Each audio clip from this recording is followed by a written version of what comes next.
Hello and welcome to Coach Beyond. Pretty much a 30-minute talk about supporting student-athlete mental health. Hey there, I'm Priestley from the MSYSA podcast on the line. And right now, let's go into the classroom with Dr. Jay Goldstein from the University of Maryland, College Park to help identify possible traits, emotions, behaviors, signs to help protect your youth athletes. Coaching these kids, it's a privilege and it's an honor that we don't take lightly.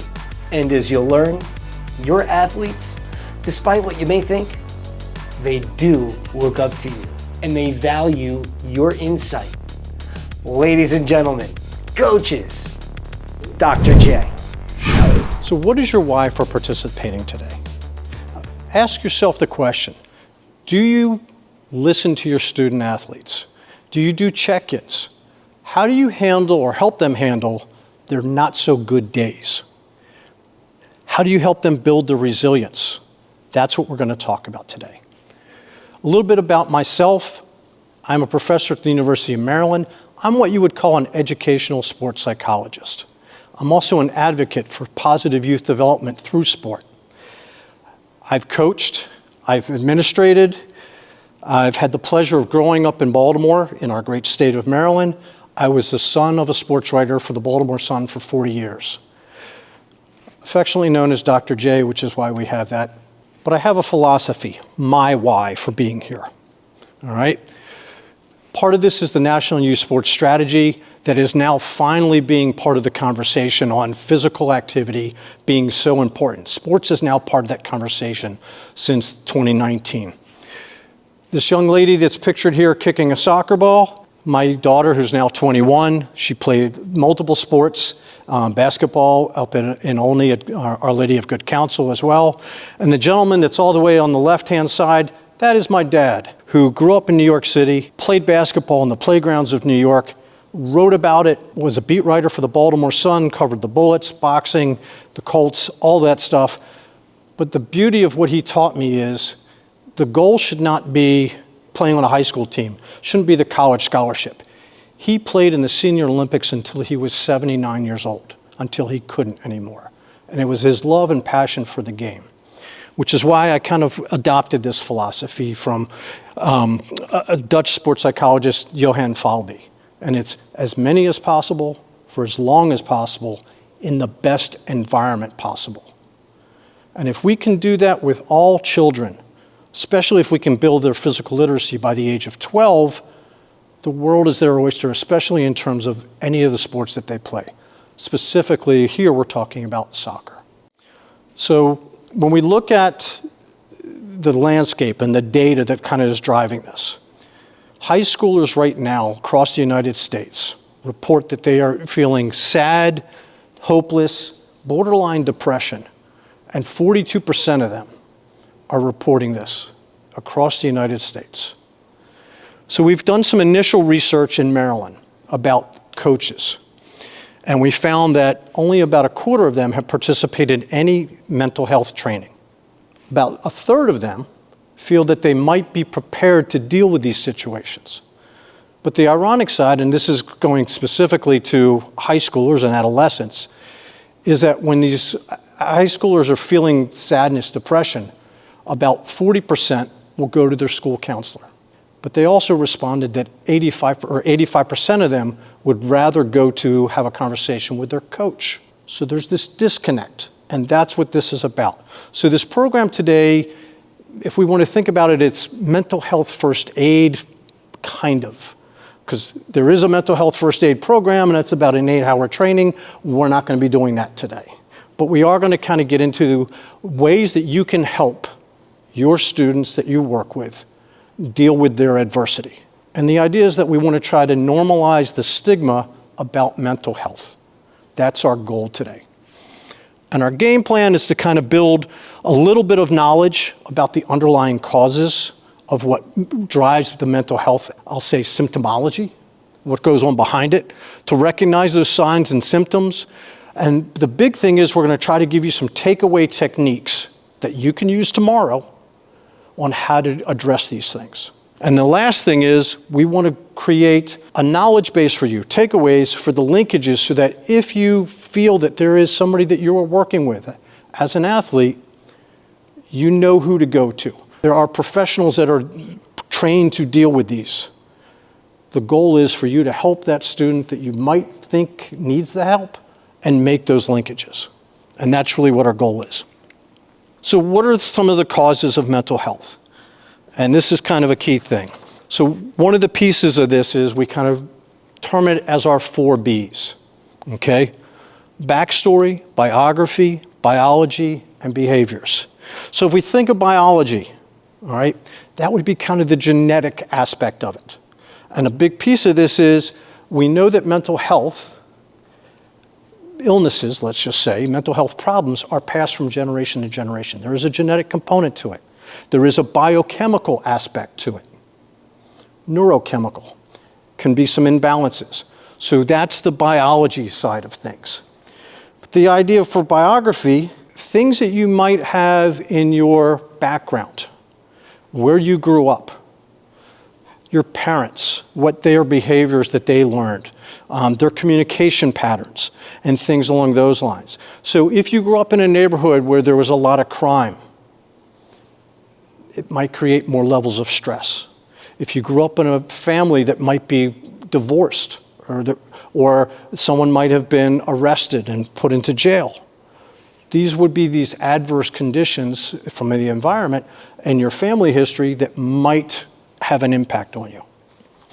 So when we start talking about behaviors, these are the learned behaviors that children get from watching others, from their peers, from their parents. If the parents don't communicate about their emotions and they're very stoic, the child learns that they're not supposed to talk about their emotions.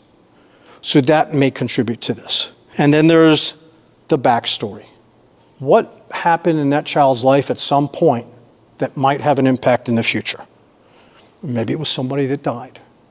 Maybe it was, as we kind of said, it could have been a divorce in a situation. It could have been any number of things. These all kind of blend together. And so one of the activities that we have are discussion points, data points. What we want to do is kind of learn a little bit about this. We'll go ahead and set these up so you guys can kind of see some of them, look through them, and that way you can kind of register with these as to how they kind of interact. But the take home is, you've not walked a mile in their shoes. Everybody's different. And all these pieces kind of meld together, and different athletes that you're going to work with are going to kind of react to these things in different ways. So you have to get to know what makes each person tick. You have to get to know what their tendencies are, what their stress points are. Some people react very well to high pressure situations. Others do not. Your tone of voice as a coach, and these kind of things. And it can impact 2 people in the same space very differently. So that's the idea behind this, is how do we kind of recognize adverse child experiences, ADEs. 1 in 4 children report having ADEs at some point in their childhood. That's going to have an impact. That's a lot. And especially kids that come from, I'll say, underserved areas that may be, or broken families that don't have 2 parents or that are very well communicating. Things along those lines. So you really have to kind of figure this out and check in with them. And that's really what we kind of want to do, is kind of normalize the check-ins. And that's kind of one of our goals. We'll get to that a little bit later. So what are the kind of symptoms, common signs and symptoms? So one of the handouts that you're going to receive lists common symptoms that kind of break down in terms of behaviors, feelings, thoughts, and even physical symptoms of depression, anxiety, and even suicide ideation. So what I want us to kind of look at here, a little bit of statistics. When we start talking about depression, 15% of the youth report at least one major depressive episode, or an MDE, within the past year. So some of the symptoms of this could be irritable mood, loss of enjoyment, lack of energy, tiredness, all right? Feeling worthless or maybe even feeling guilty, having a kind of impact their sleep, so they're not recovering from that aspect of it. Sometimes it could be too much sleep. They don't want to get out of bed. And when we start talking about anxiety, all right, this is a more common piece. And usually this is something that doesn't last for a long period of time, whereas depression does. It can linger for days, weeks, even months sometimes. But the anxiety piece is usually it's caused by a situation, a stressful situation. And when the stress is removed, we kind of slowly get back to that homeostatic point or that normal point. But when we start looking at the data of statistics, 21% of youth report struggling with anxiety that inhibits their daily activities and negatively impacts their quality of life. 1 in 5. And when we kind of think of that, when we look at behaviors, it can be avoiding things. It can be difficulty making decisions, attention spans. And when we think about in the sport performance realm, we know that when kids feel really, really anxious, their vision, especially in soccer, where you want to have a peripheral vision to make good choices and see the field, narrows. If we think about what might be a very physical response to being really, really anxious, performance anxiety, all right? One of the more physiological ones that is notable would be vomiting, where a child is so worked up that they get so worked out and then it just comes out. Most interestingly, there was a very famous athlete. He would have enough, or who has so much performance anxiety, he would throw up before every game. He was a basketball player, happened to win 11 world championships, a few NCAA championships. His name was Bill Russell. It got to the point where Red Auerbach was the coach. And if Russell didn't throw up in the locker room before the game, before the warm-ups, he'd send him back to the game to take care of the business. And at that point, the rest of the team kind of knew they're good. Russell's ready. It even happened, I believe, in one time before Game 6 when they were down in the series versus the Lakers, and they went on to win the series in that national championship. So what Coach Auerbach did, he normalized it. The team normalized it. And they made it this tradition, this culture, to help accommodate it. So those are some of the aspects of it. When we start talking about suicide, suicide can be prevented. Most people who attempt suicide do not want to die. They just want to live without the pain, or get rid of the pain, I should say. The interesting thing is when we look at some of this research and some of the clinical aspects on dealing with this, communication can help resolve this, can help assuage some of those issues. The scary statistic is that 19% of the youth, adolescents, have seriously considered attempting suicide within the last year. Again, 1 in 5 adolescents have thought about it. Given COVID, given the duress that students are under in high school, this is something that's become a major issue. So how do we deal with this? How do coaches deal with this? We talked about it earlier, that specifically with adolescents, they're not as willing to go to their school counselor that is trained to deal with this as they would to go to their coach. So the goal of this is, how do we help you help them? And that's really where we're trying to go with this. So we recognize some of the symptomology. We look at behaviors that coaches can see. Not going out anymore, withdrawing from family and friends, relying maybe on alternative aspects of drugs or alcohol to help, I'll say, assuage the pain, all right? Unable to concentrate, make good decisions. They start having feelings of guilt or being overwhelmed, a lack of confidence, or maybe they're indecisive. Can't figure out which way to go with that. You start seeing their body language, shoulders kind of turn in. They start having thoughts of, I'm a failure, it's not my fault. or it's always my fault, I should say. Nothing good ever happens to me. That feeling of helplessness and worthlessness. And then from the physical side, headaches, muscle pains, fatigue. Again, lack of sleep can help contribute to all this stuff. All right? And it could be the idea that, or, a loss of appetite, or even the opposite side, where they gain a lot of weight. But it's basically they're coming out, and you see this, a variety of things. If you ask most teachers and parents, a lot of this actually describes most adolescents. So how do we get through this piece? How do we normalize those check-ins? All right? So this is where we're going to kind of go with some techniques. What can coaches do to overcome the mental health stigma? And that's really what we're going to kind of focus on. An interesting one is this idea of a lot of kids take buses to school, but at least we're familiar to where we are on the bus. So taking a bus to a game, all right, where do most of the kids sit? They're going to have a favorite space in the bus. But the idea is this: if they're having a good day, where are they?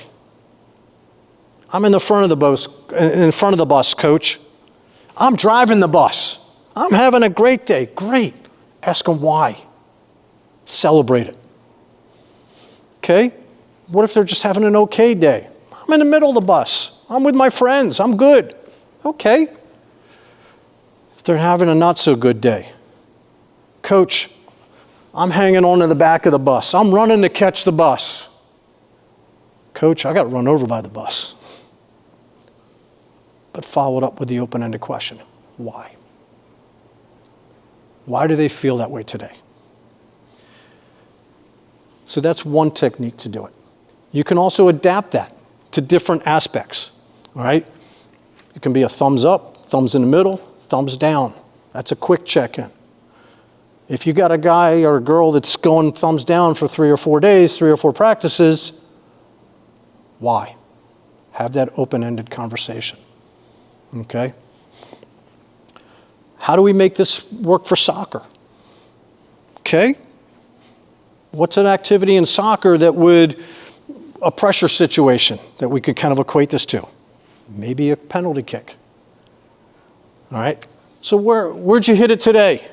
Coach, my PK was right in the upper 90. I went low into the right corner. I wide left, coach. I'm 10 feet over the bar. Okay? Think about different ways that you can incorporate elements of the game to these normalized check-ins. Maybe you talk about the weather. It's cloudy and 75 today. Okay? Sunny, a beautiful day. Bluebird. All right? Why? And start normalizing it. What the goal is, if you can start having these conversations during warm-ups, during practice, downtime in between, you can normalize the check-ins. If you can do a pair and share between players after you've started this and get those check-ins, you can walk around and you can listen. And if there's somebody that's, again, those cloudy days, all right, they start being a pattern, maybe you want to have that little side conversation with them. So that's one way to kind of do this. And again, it's not just focusing on those that are negative. Find out what makes these guys and girls go when they're having those great days and celebrate those. Sometimes we want to use a little bit of mental wellness techniques. This has to do with mindfulness. Another technique you can utilize with this is at the beginning of practice, where we kind of activate the senses. We try to, if they've had a bad day and they're worried about the test, the girlfriend or whatever, and we got to get them back in that moment for practice, the 5 senses. Very quickly. It takes about 30 seconds when you do it really well, but it's name 5 things you see right now. The grass, the goal, jerseys, the balls, okay? What are 4 things that you can touch? My equipment, the grass, okay? The cleats, things along those lines. What do you hear? The birds, lawnmower. All right? People breathing, air conditioning if it happens to be inside. What do you smell? 2 things that you smell. All right? If they're getting warmed up, It might be each other. And then the last one, end with something on a very positive note. What are you grateful for today? And that helps them get into that positive mindset. So some of the other techniques that we have, all right, are body scans. Great thing during warm-ups or before warm-ups, where you kind of lead them through, and kind of what I try to do with coaches is I'll have them stand up, take a couple of deep breaths, some diaphragmatic breathing where you inhale for 4 seconds, hold it for 4 seconds, exhale for 4 seconds. Do that a couple times, box breathing. Helps get that centering breath. To kind of put it in perspective, if you're watching any of the soccer players that are getting ready to take a kick, a PK, all right, usually they get that, they get focused. It's a centering breath. In basketball, they're doing it before every free throw. So the idea is we kind of start with that, and then if you can imagine a big hula hoop that has a lot of technology that's kind of floating above their head, you kind of lead them with this, which is close your eyes, take a couple of deep centering breaths. Imagine there's this scanner that's going to be dropping down very slowly over your head. You start with your forehead. How do you feel about your eyebrows, with your tension in the back of your neck, your shoulders, your forearms, your biceps, your triceps? It's kind of going down your back, your lats, and you kind of work all the way down to your waist, your thighs, your calves, your toes. And you kind of lead them all through that, doing very slow breathing. If you do that before practice or before warm-ups, and they've had a real rough day, they're going to be feeling some tension in their back, their neck. Well, guess what? You can have them stretch out a little bit more and focus on that. So again, it's getting in touch with their body and their mind. It's trying to unite those pieces to it. Another technique that we use is trying to encourage positive self-talk. So the idea, especially before a game, all right, you want them, as they're going through the warm-ups, to think about the event, think about the response, and to think about the outcome. But we wanted them to do it in a positive way.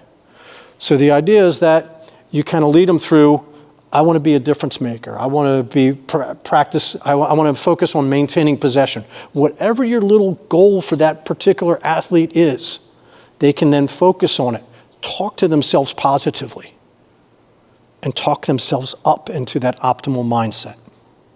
So that's a great way to do it. And these can be different breaks. There's other techniques where if you've got, let's just say, some behavioral issues during practice, or even in warm-ups, but a little bit of goofiness, let's just say, all right? How do we get them back on task? Very quickly. Blow the whistle, everyone kind of freezes, statues, all right? Bring it in. Come here. All right, pair up real quick. I want you to name 20 ice cream flavors.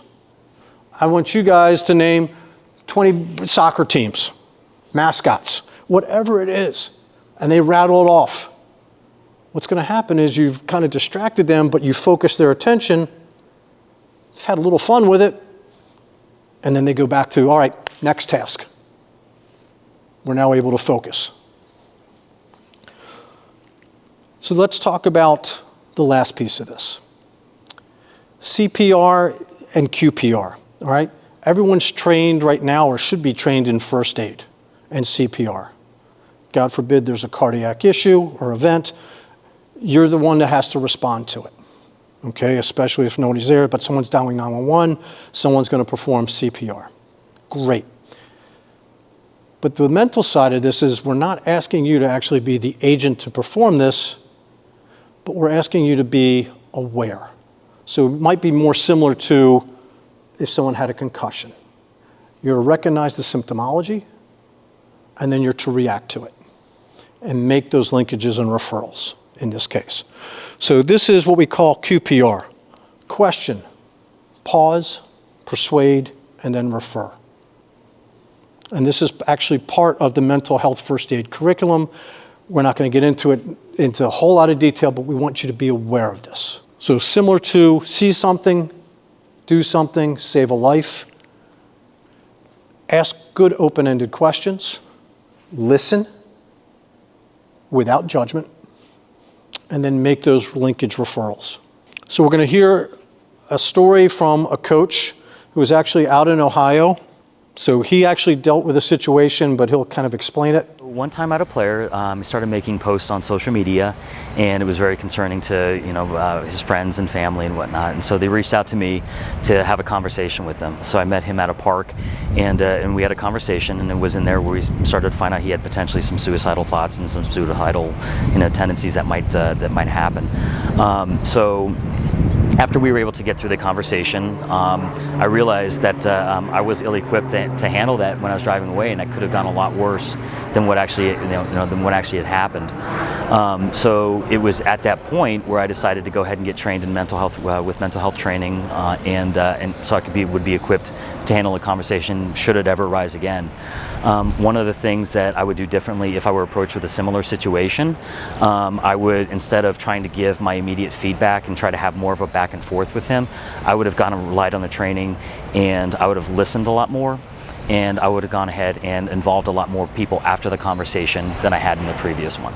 So again, here was a coach in Ohio where, similar to Maryland, but 3 years earlier, they passed legislation on high school coaches now have to have mental health training, awareness training. That's now been passed in Maryland since last July. It's now being implemented since this April. So at the high school level, this is now an educational module. That's what this is kind of about. In Ohio, that's where this program of Coach Beyond emanated from. So they've kind of worked out the weeds, I should say. They co-designed and co-created a lot of the content for this, listening to high school coaches, listening to athletic directors, and that's where this has kind of all come. So the part of this, part one, is to question, all right? So if a student or an athlete that you have has a physical injury, if they've twisted their ankle, they've stepped or they've rolled their ankle, all right, what do you ask them? If you see somebody limping, all right, are you okay? How's your ankle feel? Great, coach. One word answer. If it persists, all right, what else could you ask them? What about an open-ended question? If you see somebody limping, all right, what would be an open-ended question that you could ask them? How did you do it? Where does it hurt? All right, get a little bit more detailed into it. How do you feel about it? Where's the burning sensation? Is it acute? So kind of not necessarily trying to diagnose it. High school, and at the high school level, we have athletic trainers that might be ones to be called in for, but those are kind of ways to do it. But the whole thing is this: if it's a physical symptom, you can see it. What's the issue with the mental symptomology? If there's mental issues, it's masked. So you may not be able to do that. But if you ask somebody in terms of mental health, are you okay? I'm great. Again, asking open-ended questions is the key. So that's where those mental health check-ins come in. And when you start seeing somebody have that pattern that may not be at that optimal level, ask why. And this is the pause and persuade side of things. It's listening. The key thing is listening without judgment, without trying to solve the problem. Let them talk. Ask these open-ended questions to kind of draw it out from them. But let them know that you're with them. You care about them. You're on your side. You're there to help them. They don't have to go through this process alone. That's the key piece of this. Being a caring, nurturing adult. Then the last part, the persuade part, and the referral. Sometimes you're going to need to get help. Call in the troops, all right? Find somebody that's trained in mental health first aid, a sports psychologist, a clinical psychologist, and the parents, the caregivers. The worst case scenario is if it's an active threat, if someone's contemplating this, it's calling 911 or 988. Okay? This is the hard question. Are you having thoughts of suicide? And you have to be direct with this. Asking somebody if they think that they're going to harm themselves is different, because they may not be thinking that they're going to harm themselves, but they want to get rid of the pain. It has to be a direct question. It's a little bit abrupt, but you have to use the terminology of, are you having thoughts of suicide? If they say no, that's great. I'm caring for you, all right? I want you to let me know if you are having these thoughts. As we looked at before, the data shows us that 1 in 5 adolescents are having these thoughts at some point in time. And I bet that if you go through conversations with your children, right, if you have older children, at some point in time, I'll say hopefully you might have had this conversation, because it does happen. All right? If they hesitate, I appreciate the fact that you're scared, but you're not alone with this journey. Let's see how we can kind of talk about this and start pulling out more open-ended questions, all right? But the idea is that they're not alone. But if they do say yes, you have a duty to inform. Thank them. I appreciate that, all right?